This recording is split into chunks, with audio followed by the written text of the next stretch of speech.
ខុណីទៅក្នុងទីខ្សឹមខ្សានមិនមានភ័យមួយភិក្ខុណីមានសេចក្តីអន្តរាយមួយភិក្ខុណីឈួតមួយភិក្ខុណីជាខាងដើមបញ្ញត្តិមួយទុវតវៈសិក្ខាបទទី9សម័យនោះព្រះសម្ពុទ្ធដ៏មានព្រះភិក្ខគង់ក្នុងវត្តវេលវ័នជាកលន្តកនិវេបឋានចិត្តក្រុងរាជក្រឹសគ្រានោះឯងពួកភិក្ខុណីត្រាច់ទៅកាន់ចរិតខាងក្នុងវសា មនុស្សទាំងឡាយក៏ពោលទោសតេះដៀលបន្ទាប់បង្អាប់ថាពួកភិក្ខុណីមិនសំបីនឹងត្រាច់ទៅកាន់ចរិតខាងក្នុងវសាដើរជន់ស្មៅស្រស់ទាំងឡាយបៀតបៀនវត្ថុដែលរស់នៅមានឥន្ទ្រីតែមួយញ៉ាំងសត្វទាំងឡាយតូចតូចឲ្យវិនាសទៅជាច្រើនសោះពួកភិក្ខុណីបានលើមនុស្សទាំងនោះពោលទោសតេះដៀលមិនទៅបង្អាប់ហើយភិក្ខុណីទាំងឡាយណាមានសេចក្តីប្រាថ្នាតិចភិក្ខុណីទាំងឡាយនោះពោលទោសតេះដៀលមិនទៅបង្អាប់ថាពួកភិក្ខុណីមិនសមបីនឹងត្រាច់ទៅកាន់ចរិតខាងក្នុងភាសាសោះព្រះដ៏មានព្រះភិក្ខត្រាស់សួរថាមនាភិក្ខុទាំងឡាយលើថាពួកភិក្ខុណី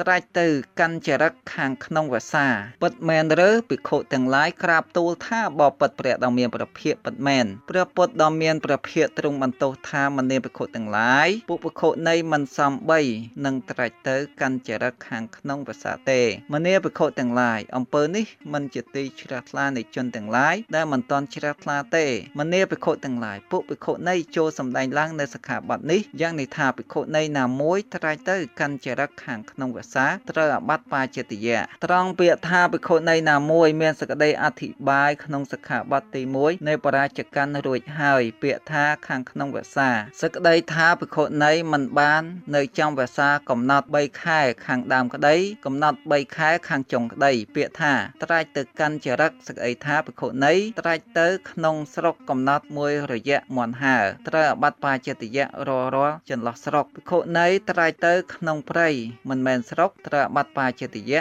រាល់កន្លះយោជន៍វីរៈដែលមិនត្រូវអាបត្តិក្នុងសិក្ខាបទនេះមាន5យ៉ាងគឺភិក្ខុណីទៅដោយសតហករណីយកិច្ច1ភិក្ខុណីទៅព្រោះហេតុនិមួយបៀតបៀន1ភិក្ខុណីមានសេចក្តីអន្តរាយ1ភិក្ខុណីឈួត1ភិក្ខុណីខាងដើមបញ្ញត្តិ1ទុវតវៈសិក្ខាបទទី10សម័យនោះព្រះសម្ពុទ្ធដ៏មានព្រះភិក្ខគង់ក្នុងវត្តវេលវ័នជាកលន្តកនិវេបឋានចិត្តក្រុងរាជក្រឹសគ្រានោះឯងភិក្ខុណីទាំងឡាយនៅចំវសាក្នុងវត្តវេលវ័នចិត្តក្រុងរាជក្រឹសនោះឯងចេញវសាហើយក៏នៅក្នុងទីនោះអស់ហេមន្តរដូវនៅក្នុងទីនោះអស់កំហរដូវមនុស្សទាំងឡាយពោលទោសតេះដៀលមិនទៅអាប់ថាទើសទាំងឡាយចង្អៀតងងឹតដល់ភិក្ខុណីទាំងឡាយទើសទាំងឡាយមិនប្រកាសច្បាស់ដល់ភិក្ខុណីនោះឬដូចម្ដេចបានជា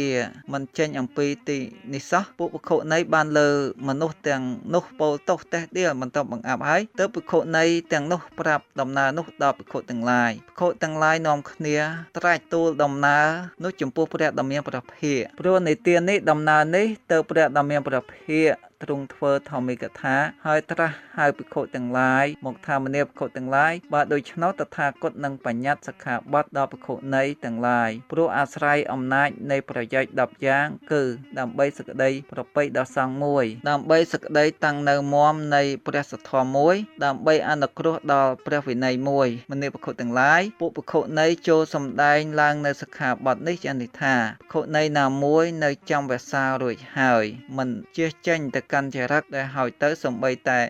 5-6យោជន៍ត្រូវអាបត្តិបាចេតយៈត្រង់ពាក្យថាភិក្ខុណីណាមួយមានសេចក្តីអធិប្បាយក្នុងសិក្ខាបទទី1នៃបរាជកម្មរួចហើយដែលហៅថានៅចំវសារួចហើយគឺនៅចំវសាគ្រប់3ខែខាងដើមក្តីគ្រប់3ខែខាងចុងក្តីភិក្ខុណីគ្រាន់តែដាក់ធុរៈថាអញនឹងមិនជៀសចេញទៅកាន់ចរិតដែលហើយទៅសំបីតែ5-6យោជន៍ក៏ត្រូវអាបត្តិបាចេតយៈវីរៈដែលមិនត្រូវអាបត្តិក្នុងសិក្ខា ខាបទនេះមាន5យ៉ាងគឺភិក្ខុនីកាលមានសេចក្តីអន្តរាយហើយស្វែងរកភិក្ខុនីផងគ្នាជាគម្រប់2មិនបាន1ភិក្ខុនីឈឺ1ភិក្ខុនីមានសេចក្តីអន្តរាយ1ភិក្ខុនីឈួត1ភិក្ខុនីជាខាងដើមបញ្ញត្តិ1ទវត្តវៈទី4ចប់ចិត្តតាគារវៈសិក្ខាបទទី1សម័យនោះព្រះពុទ្ធដ៏មានព្រះភិក្ខគង់ក្នុងចេតវនារាមរបស់អនាថបណ្ឌិតសេដ្ឋីទៀបក្រុងសាវត្ថីគ្រានោះឯងនាយជាងបានគូគំនូក្នុងព្រះរាជដំណាក់ដ៏វិចិត្រក្នុងឧស្សាហស្ដេចប្រសិទ្ធិកោសលពួកមនុស្សជាច្រើនតែងទៅមើលព្រះរាជដំណាក់ដ៏វិចិត្រនោះសូម្បីពួកឆវកេយាភិក្ខុនីពួក6រូបក៏បានទៅមើលព្រះរាជដំណាក់ដ៏វិចិត្រនោះដែរមនុស្សទាំងឡាយពោលទោសតែដៀលបន្តបង្អាប់ថាភិក្ខុនីទាំងឡាយមិនសមបើនឹងទៅមើលព្រះរាជដំណាក់ដ៏វិចិត្រដូចជាពួកស្រីក្រហមដែលបរិភោគកាមសោះភិក្ខុនីទាំងឡាយបានលើពួកមនុស្សទាំងនោះកំពុងពោលទោសតែដៀលបន្តបង្អាប់ដូច្នោះភិក្ខុនីទាំងឡាយណាមានសេចក្តីប្រាថ្នាតិចភិក្ខុនីទាំងឡាយនោះក៏ពោលទោសតែដៀលបន្តបង្អាប់ថាពួកឆវកេយាភិក្ខុនីមិនសមបើនឹងទៅមើលព្រះរាជដំណាក់ដ៏វិចិត្រសោះទ្រង់ត្រាស់សួរថាមនាភិក្ខុទាំងឡាយលើថាពួកឆវកេយាភិក្ខុនីទៅមើលរាជដំណាក់ដ៏វិចិត្រពិតមែនឬភិក្ខុទាំងឡាយក្រាបទូលថាបើពិតព្រះដ៏មានព្រះភិក្ខពិតមែនព្រះពុទ្ធដ៏មានជោគទ្រង់បន្ទោសថាមនាភិក្ខុទាំងឡាយឆវកេយាភិក្ខុនីទាំងឡាយមិនគួរបើនឹងទៅមើលរាជដំណាក់ដ៏វិចិត្រទេមនាភិក្ខុទាំងឡាយអំពើនេះមិនមែននាំឲ្យជ្រះថ្លាដល់ជនទាំងឡាយដែលមិនទាន់ជ្រះថ្លាទេមនាភិក្ខុទាំងឡាយភិក្ខុនីទាំងឡាយចូលសម្ដែងឡើងនៅសិក្ខាបទនេះយ៉ាងនេះថាភិក្ខុនីណាមួយទៅដើម្បីមើលដំណាក់សម្រាប់ក្រសាលរបស់ស្ដេចក្តីរោងដ៏វិចិត្រក្តីសួនក្តីឧស្សាហក្តីស្រះបោខេនីក្តីភិក្ខុនីនោះត្រាបាត់បាចេតយៈត្រង់ពាក្យថាភិក្ខុនីណាមួយមានសេចក្តីអធិប្បាយក្នុងសិក្ខាបទទី1នៃបរាជកੰរួចហើយដែលហៅថាដំណាក់ក្រសាលរបស់ស្ដេចបានដល់ដំណាក់ដែលគេសាងដើម្បីក្រសាលសប្បាយដល់ស្ដេចនៅក្នុងកន្លែងណាមួយដែលហៅថារោងដ៏វិចិត្របានដល់រោងដែលគេសាងដើម្បីលេងសប្បាយដល់មនុស្សទាំងឡាយនៅក្នុងកន្លែងណាមួយដែលហៅថាសួនបានដល់សួនដែលគេសាងដើម្បីលេងសប្បាយដល់មនុស្សទាំងឡាយក្នុងកន្លែងណាមួយដែលហៅថាឧស្សាហបានដល់ឧស្សាហដែលគេសាងដើម្បីលេងសប្បាយដល់មនុស្សទាំងឡាយក្នុងទីណាមួយដែលហៅថាស្រះបោខេនីបានដល់ស្រះបោខេនីដែលគេសាងដើម្បីលេងសប្បាយដល់មនុស្សទាំងឡាយក្នុងកន្លែងណាមួយភិក្ខុនី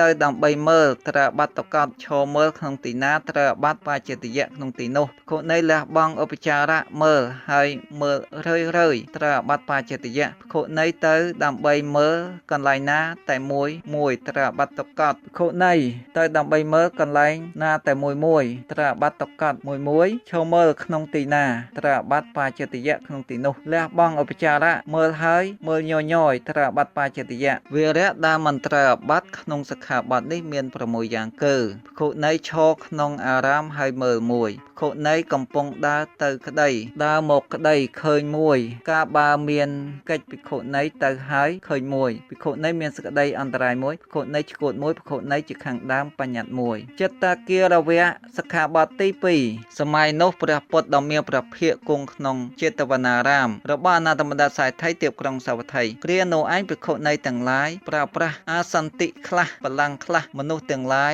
ដើរទៅកាន់ចរិកវិហារឃើញហើយពោលទោសតែដៀលបន្តបង្អាប់ថាភិក្ខុនីទាំងឡាយមិនសមបើនឹងប្រើប្រាស់អាសន្តិខ្លះបលាំងខ្លះដូចជាស្រីក្រហមជាអ្នកបរិភោគកាមសោះភិក្ខុនីទាំងឡាយបានលើមនុស្សទាំងឡាយនោះកំពុងពោលទោសតែដៀលបន្តបង្អាប់ហើយភិក្ខុនីទាំងឡាយណាមានសេចក្តីប្រាថ្នាតិចភិក្ខុនីទាំងឡាយនោះក៏ពោលទោសតែដៀលបន្តបង្អាប់ថាភិក្ខុនីទាំងឡាយមិនសមបើនឹងប្រើប្រាស់អាសន្តិខ្លះបលាំងខ្លះសោះទ្រង់ត្រាស់សួរថាមនាភិក្ខុទាំងឡាយលើថាភិក្ខុនីទាំងឡាយប្រើប្រាស់អសន្តិខ្លះបលាំងខ្លះពិតមែនឬភិក្ខុទាំងឡាយក្រាបទូលថាបើពិតព្រះដ៏មានព្រះភិក្ខពិតមែនព្រះពុទ្ធដ៏មានជោគទ្រង់បន្ទោសថាមនាភិក្ខុទាំងឡាយភិក្ខុនីទាំងឡាយមិនគួរបើនឹងប្រើប្រាស់អសន្តិខ្លះបលាំងខ្លះទេមនាភិក្ខុទាំងឡាយអំពើនេះមិនមែននាំឲ្យជ្រះថ្លាដល់ជនទាំងឡាយដែលមិនទាន់ជ្រះថ្លាទេមនាភិក្ខុទាំងឡាយភិក្ខុនីទាំងឡាយចូលសម្ដែងឡើងនៅសិក្ខាបទនេះយ៉ាងនេះថាភិក្ខុនីណាមួយប្រើប្រាស់អសន្តិក្តីបលាំងក្តីភិ ភិក្ខុនីនោះត្រាបាត់បាចេតយៈត្រង់ពាក្យថាភិក្ខុនីណាមួយមានសេចក្តីអធិប្បាយក្នុងសិក្ខាបទទី1នៅបរាជកម្មរួចហើយអាសនៈដែលកន្លងហួសប្រមាណតថាគតឲ្យឈ្មោះថាអសន្តិក្រែដែលគេវិចិត្រដោយសាទកាចទាំងឡាយលើកទៅមកបានឈ្មោះថាបល្ល័ង្កពាក្យថាប្រើប្រាស់គឺភិក្ខុនីអង្គុយឬដេកលើអាសនៈនោះត្រាបាត់បាចេតយៈវីរៈដែលមិនត្រាបាត់ក្នុងសិក្ខាបទនេះមាន4យ៉ាងគឺភិក្ខុនីកាត់ជើងអសន្តិហើយទើបប្រើប្រាស់មួយភិក្ខុនីទំលាយរូបសត្វកាចទាំងឡាយនៃបល្ល័ង្កហើយទើបប្រើប្រាស់បានមួយភិក្ខុនីឈួតមួយភិក្ខុនីជាខាងដើមបញ្ញត្តិមួយចិត្តតាគិរវៈសិក្ខាបទទី3សម័យនោះព្រះពុទ្ធដ៏មានព្រះភិក្ខគង់ក្នុងចេតវនារាមរបស់អនាថបណ្ឌិតសេដ្ឋីទីក្រុងសាវត្ថីគ្រានោះឯងចវកិយាភិក្ខុនីទាំងឡាយការសោតឬអំបោះមនុស្សទាំងឡាយដើរទៅកាន់ចរិកវិហារឃើញហើយកពោលទោសតេះដៀលបន្ទប់បង្អាប់ថាភិក្ខុនីទាំងឡាយមិនសមបើនឹងការអំបោះដូចជាពួកស្រីក្រហោះអ្នកបរិភោគកាមសោះភិក្ខុនីទាំងឡាយបានលើមនុស្សទាំងឡាយនោះកំពុងពោលទោសតេះដៀលបន្ទប់បង្អាប់ហើយភិក្ខុនីទាំងឡាយណាមានសក្តីប្រាថ្នាតិចភិក្ខុនីទាំងឡាយនោះក៏ពោលទោសតេះដៀលបន្ទប់បង្អាប់ថាពួកឆវគីយាភិក្ខុនីមិនសមបើនឹងការអំបោះទ្រង់ត្រាស់សួរថាមនាភិក្ខុទាំងឡាយលើថាចវគិយាភិក្ខុនីទាំងឡាយការអំបោះពិតមែនឬភិក្ខុទាំងឡាយក្រាបទូលថាបបិទ្ធព្រះដ៏មានព្រះភិក្ខពិតមែនព្រះពុទ្ធដ៏មានជោគទ្រង់បន្ទោសថាមនាភិក្ខុទាំងឡាយចវគិយាភិក្ខុនីទាំងឡាយមិនគួរបើនឹងការអំបោះទេមនាភិក្ខុទាំងឡាយអំពើនេះមិនមែននាំឲ្យជ្រះថ្លាដល់ជនទាំងឡាយដែលមិនទាន់ជ្រះថ្លាទេមនាភិក្ខុទាំងឡាយភិក្ខុនីទាំងឡាយចូលសម្ដែងឡើងនៅសិក្ខាបទនេះយ៉ាងនេះថាភិក្ខុនីណាមួយការអំបោះភិក្ខុនីនោះត្រាបាត់បាចេតយៈត្រង់ពាក្យថាភិក្ខុនីណាមួយមានសេចក្តីអធិប្បាយក្នុងសិក្ខាបទទី1នៃបរាជកម្មរួចហើយសូត្រទាំងឡាយមាន6យ៉ាងគឺរបស់ធ្វើដោយសម្បកឈើមួយធ្វើដោយកបាសមួយធ្វើដោយសូត្រសម្បុកនាងមួយធ្វើដោយរោមសត្វមួយធ្វើដោយឆ្នៃមួយនិងភង្គៈរបស់ដែលលាយដោយវត្ថុទាំង5មានសម្បកឈើជាដើមជាមួយគ្នាមួយឈ្មោះថាសូត្រពាក្យថាការគឺភិក្ខុនីការដោយខ្លួនឯងត្រូវអាបាត់តកោតក្នុងប្រយោគដែលការត្រូវអាបាត់បាចេតយៈគ្រប់វីរៈដែលពង្វល់មួយជុំ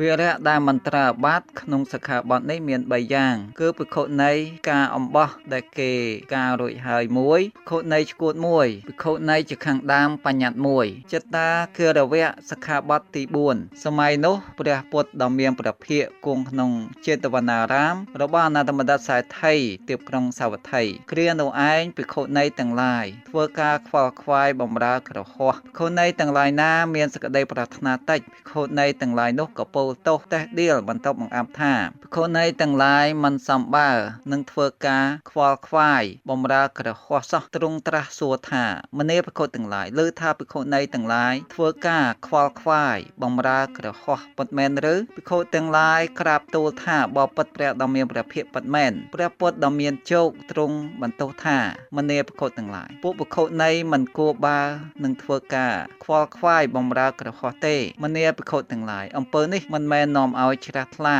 ដល់ជនទាំងឡាយដែលមិនទាន់ជ្រះថ្លាទេមនាភិក្ខុទាំងឡាយភិក្ខុនីទាំងឡាយចូលសម្ដែងឡើងនៅសិក្ខាបទនេះយ៉ាងនេះថាភិក្ខុនីណាមួយធ្វើការបម្រើក្រហោះភិក្ខុនីនោះត្រូវអាបាត់បាចេតយៈត្រង់ពាក្យថាភិក្ខុនីណាមួយមានសេចក្តីអធិប្បាយក្នុងសិក្ខាបទទី1នៃបរាជកម្មរួចហើយដែលឈ្មោះថាការខ្វល់ខ្វាយបម្រើក្រហោះគឺភិក្ខុនីចំអិនបបរក្តីបាយក្តីខាតនិយៈក្តីលៀងសាដកក្តីសម្ពុតឈ្នូតក្តីដើម្បីបុគ្គលដែលនៅគ្រប់គ្រងផ្ទះត្រូវអាបត្តិបាចេតយៈវីរៈដែលមិនត្រូវអាបត្តិក្នុងសិក្ខាបទនេះមាន5យ៉ាងគឺភិក្ខុនីជួយចំអិនទឹកបបរក្តីសង្ឃផុតក្តីដើម្បីសង់មួយភិក្ខុនីជួយក្រហោះក្នុងការបូជាចេតិយមួយភិក្ខុនីចំអិនបបរក្តីបាយក្តីខាតនិយៈក្តីលៀងសាដកក្តីសម្ពុតឈ្នូតក្តីដើម្បីយាវចៈរបស់ខ្លួនមួយភិក្ខុនីឈួតមួយភិក្ខុនីជាខាងដើមបញ្ញត្តិមួយចិត្តតាគិរវៈ